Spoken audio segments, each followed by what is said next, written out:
ఇదిగోండి ఆనియన్స్ మంచిగా వేగిపోయినాయి, మెంతి కూర పుదీనా కూడా వేగిపోయింది. తర్వాత అల్లం వెల్లిగడ్డ పేస్ట్ పసుపు వేసుకున్నాను. ఇవి పచ్చి వాసన పోయిన తర్వాత ఒక్క 2 నిమిషాలు మంచిగా వేయించుకున్నాను.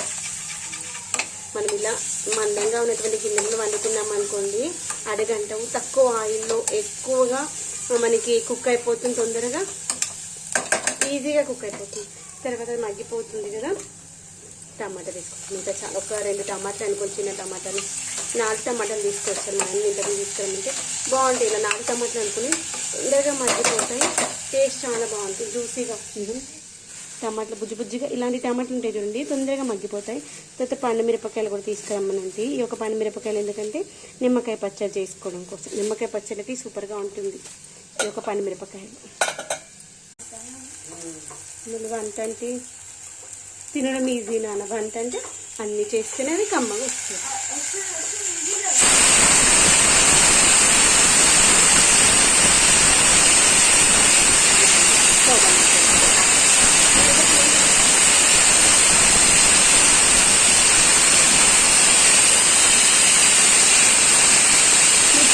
చేసుకో ఒక 2 నిమిషాలు పొయ్యి వేసి ప్లీజ్ టైం వేసుకోండి.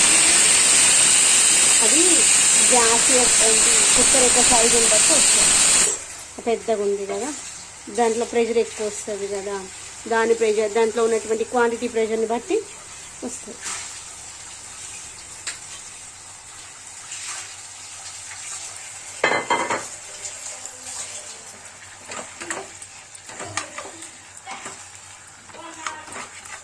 పాయ సూప్ తాగేసాము, అయిపోయింది. తర్వాత మళ్ళీ నెక్స్ట్ కర్రీకి పెట్టేసాను. ఇప్పుడు ఒక 4 విజిల్స్ పెట్టేసుకున్నాము. తర్వాత దీంట్లో ఉన్నటువంటి వాటర్ మంచి దగ్గర పడనియాలి. దగ్గర పడిన తర్వాతనే మనం ఉప్పు కారం వేసుకోవాలి, అప్పుడే బాగుంటుంది. ఇంకోండి ఆల్మోస్ట్ అంతా అయిపోయింది వాటరు, ఇంకా కొంచెం ఉంది. దీంట్లో మనము కొబ్బరి పౌడరు,